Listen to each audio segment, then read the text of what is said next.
The laughter echoed through the cozy living room like shards of glass shattering on a tile floor. Grandma Evelyn's hands trembled as she watched her grandchildren, ages 12 to 18, unwrap the knitted scarves and hand-sewn quilts she'd poured her heart into over months of arthritic agony. "What is this junk?" sneered the oldest, tossing the scarf aside with a smirk, while the others giggled, their faces lit by phone screens, comparing it to trendy online buys. Evelyn's smile faltered, her eyes stinging with unshed tears, but she said nothing, retreating to her room as the family Christmas dinner continued without her. That night, as snow blanketed the suburban neighborhood in quiet white, Evelyn vanished. No note, no suitcase, missing, just her favorite wool coat gone from the hook by the door. The family awoke to an empty house, her bed neatly made, and panic set in like a winter chill. Calls to neighbors yielded nothing. The police dismissed it as an elderly wanderer, promising to look, but warning of slim chances in the cold. Sarah, Evelyn's daughter and the mother of the mocking teens, paced the kitchen, guilt gnawing at her insides. She hadn't defended her mother during the gift exchange, too busy scrolling through holiday photos on social media. Now, with her husband Mark trying to console her, Sarah replayed the scene, Evelyn's frail fingers clutching the wrapping paper, her voice soft as she explained each stitch held a memory. "We were cruel," Sarah whispered, collapsing into a chair. Her children, Lily, the sarcastic 18-year-old, Jake, the tech-obsessed 15-year-old, and little Mia, 12 and impressionable, huddled in the living room, their earlier laughter replaced by wide-eyed fear. The search began in earnest. Neighbors formed groups, trudging through snow-covered parks and alleys, flashlights cutting through the dusk. Flyers with Evelyn's photo, a kind-faced woman with silver hair and warm brown eyes, were plastered on lampposts. Sarah drove endlessly, calling out her mother's name until her voice hoarsed. Mark handled the kids, but tensions rose. Lily blamed Jake for starting the mockery. Jake retreated to his video games, and Mia cried herself to sleep, clutching the discarded quilt. Days blurred into a week. The police found no credit card activity, no sightings at bus stations. Evelyn had no friends left alive. Her husband gone a decade ago. Her life shrunk to that house and her crafts. Sarah rifled through her mother's belongings, hoping for a clue. In the attic, amid dusty boxes of old photos and yellowed letters, she found it. A leather-bound diary, tucked beneath a stack of unfinished knitting projects. The cover was worn, embossed with faded gold letters, "My thoughts and dreams." Sarah's heart pounded as she opened it, the pages filled with Evelyn's elegant cursive. The first entry dated back 50 years, but she flipped to recent ones, her breath catching. "Today, the children laughed at my gifts," it read. Their words cut deeper than any needle. "But perhaps it's time they learn the stories behind the stitches." Sarah called the family together, and they gathered around the flickering fireplace, the diary open like a Pandora's box of revelations. As Sarah read aloud, Evelyn's voice seemed to fill the room. The diary chronicled not just daily musings, but a life of quiet sacrifices. Born in the Great Depression, Evelyn had grown up in poverty, her own mother sewing clothes from scraps to keep the family warm. "I learned to create beauty from nothing," she wrote, "and it saved us." Her entries painted vivid pictures. As a young woman during World War II, knitting socks for soldiers, each pair infused with prayers for their safe return. Marrying Grandpa Harold, a factory worker, they built a life on love and handmade joys, quilts for their children's births, scarves for anniversaries. The family listened, transfixed. Lily's smirk faded as Evelyn described the pain of losing Harold to cancer, how crafting became her solace. "In every loop, I weave a piece of my heart," she penned. Jake put down his phone, imagining his grandmother's hands, gnarled yet steady, turning yarn into heirlooms. Mia hugged the quilt tighter, realizing the patterns weren't random but stories. A star for each grandchild's birth, borders embroidered with their names. But the diary held more than nostalgia. Deeper in, Evelyn revealed secrets Sarah never knew. As a teenager, Evelyn had dreamed of being an artist, sketching designs for fashion houses, but family duties forced her to drop out of school. "I gave up my canvas for theirs," she wrote, referring to her children. Sarah choked back sobs, remembering how she dismissed her mother's hobbies as old-fashioned busy work. Then came the entry from the night of the disappearance. The mockery hurt, but it reminded me of my own youth, when I laughed at my mother's efforts. Perhaps disappearance is the only way to make them see. I'm going to the old cabin by the Lake Me Sanctuary where I can reflect. If they find this, let them read and understand. Love isn't bought. It's crafted with time and tears. The family gasped. The cabin, tucked away in the woods an hour's drive north, a place Evelyn and Harold had built as newlyweds, forgotten by the younger generations. Sarah grabbed her keys, the diary clutched in her hand.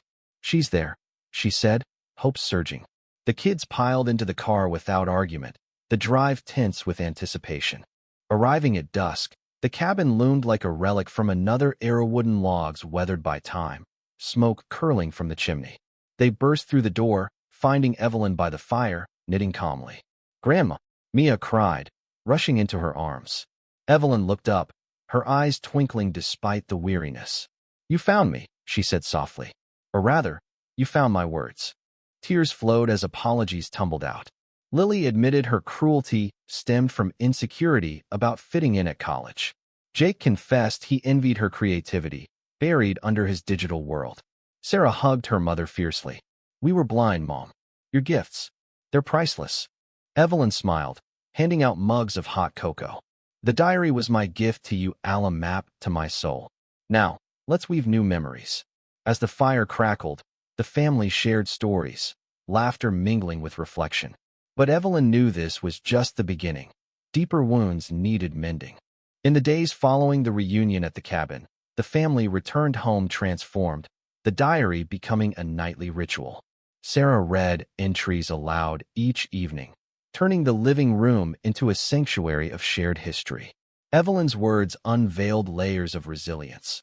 Her immigration from Ireland as a child, fleeing famine echoes, arriving in America with nothing but a sewing kit from her grandmother. "Threads connect us across oceans and generations," she wrote, describing how she adapted patterns from Celtic knots into her quilts, symbols of enduring heritage. The grandchildren, once dismissive, now hung on every word. Mia begged to learn knitting, her small hands fumbling with yarn under Evelyn's patient guidance. "Like this, dear loop and pull, each one a promise," Evelyn instructed, her voice a soothing balm. Jake, inspired by tales of wartime ingenuity, researched historical crafts online, sharing videos of soldiers receiving handmade items. "Grandma, you were like a hero," he said, eyes wide. Lily, the most changed, sketched designs based on the diary's descriptions, blending modern aesthetics with traditional motifs. "I get it now, your gifts weren't just things, they were you." But harmony was fragile. One evening, as Sarah delved deeper into the diary, she uncovered a twist that shattered the budding peace. An entry from 30 years ago revealed a family secret. Evelyn had a sister, Clara, estranged after a bitter fallout over inheritance. "Clara accused me of stealing our parents' love with my crafts, calling them manipulative bribes," Evelyn confessed in ink. She left, vowing never to return. "I wonder if she's still alive, crafting her own regrets." Sarah froze, the name stirring vague memories of whispered arguments. "Mom, who's Clara?" she asked tentatively. Evelyn's face paled, her knitting needles pausing. "My twin," she murmured. "We were inseparable until jealousy tore us apart." The revelation hung heavy, prompting questions. "Why hide this?" Evelyn explained. "Shame, fear of judgment." But now, with the diary exposed, she felt unburdened. Perhaps it's time to find her. The family rallied, turning detective. Jake scoured social media and public records, uncovering Clara living in a nursing home 2 states away, widowed and alone. Lily suggested a road trip. Mia drew a card with knitted hearts. Sarah hesitated, old wounds might reopen, but Evelyn insisted. Forgiveness is the strongest stitch.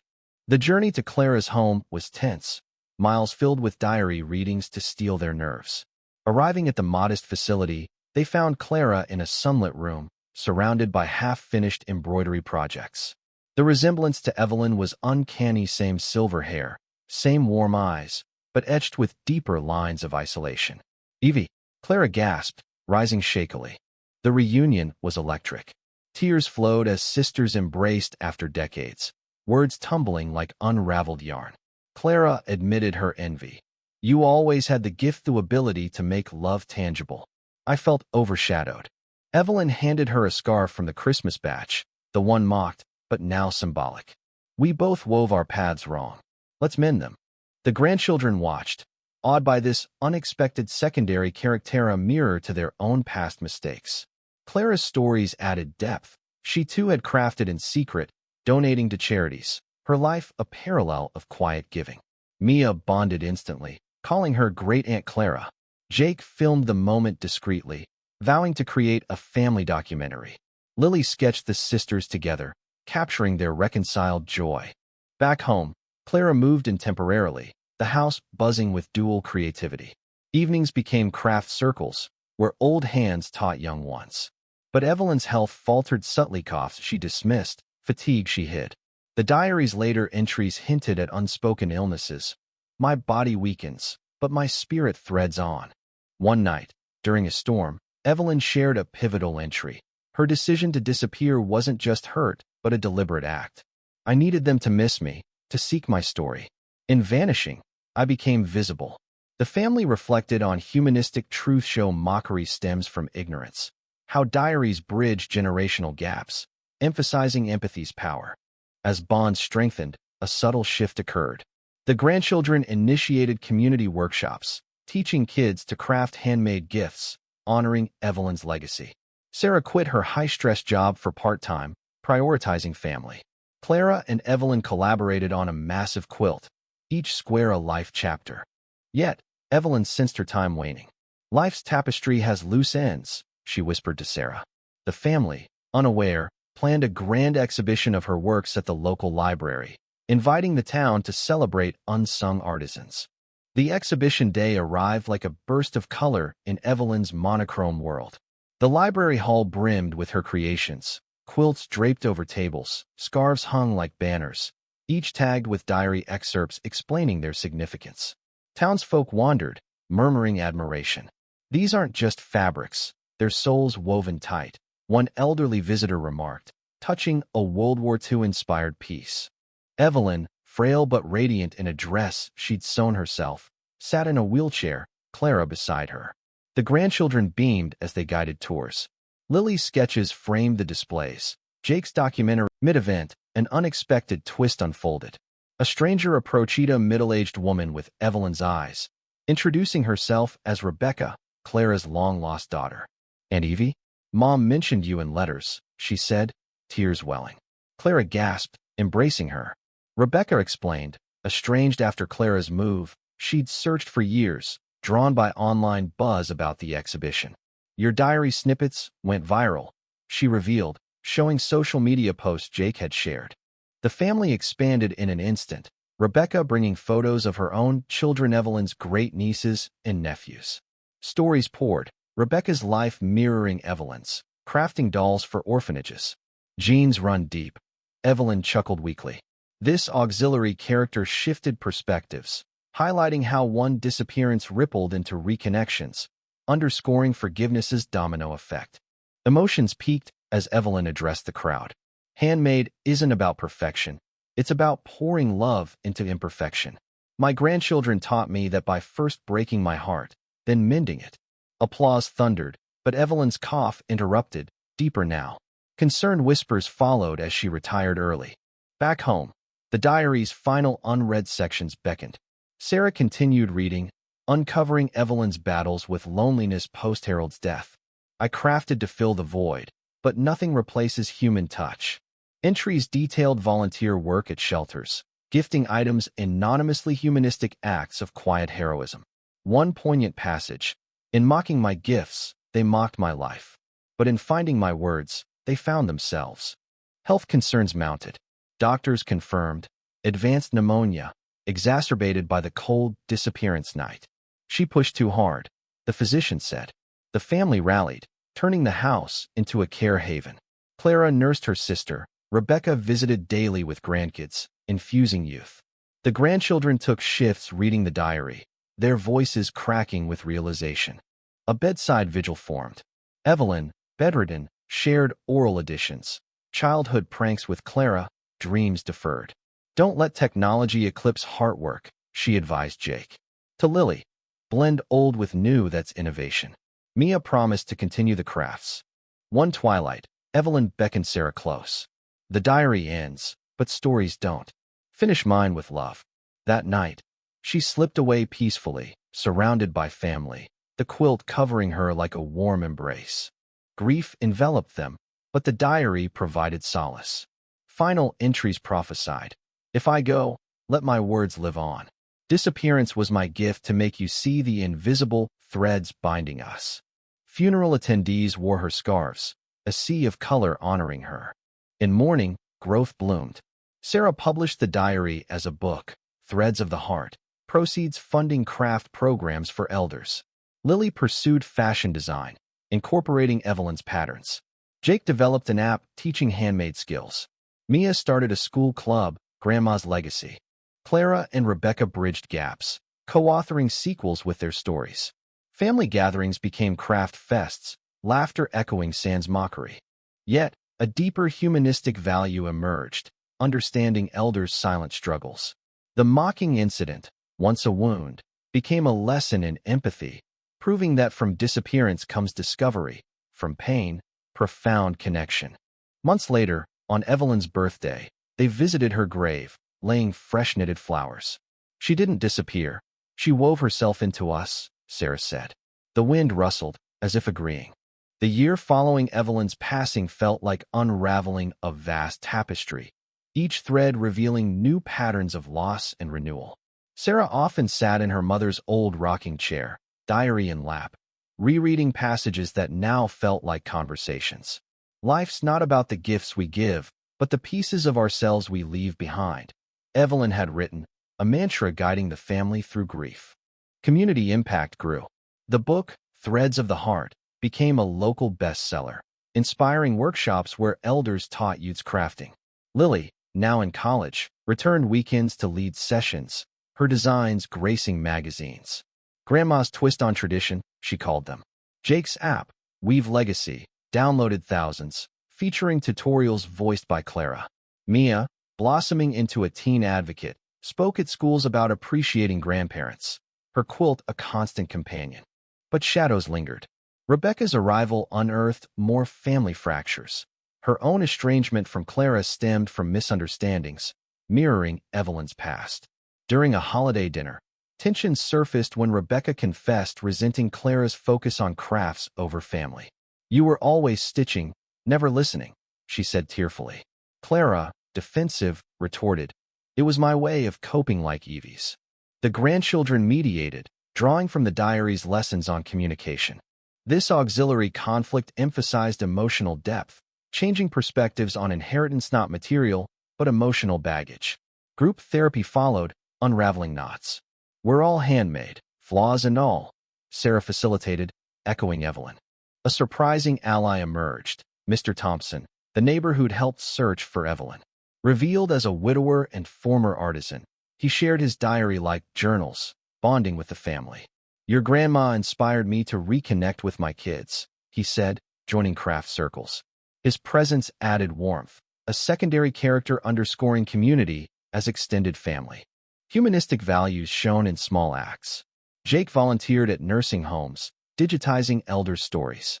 Lily designed accessible clothing for arthritic hands.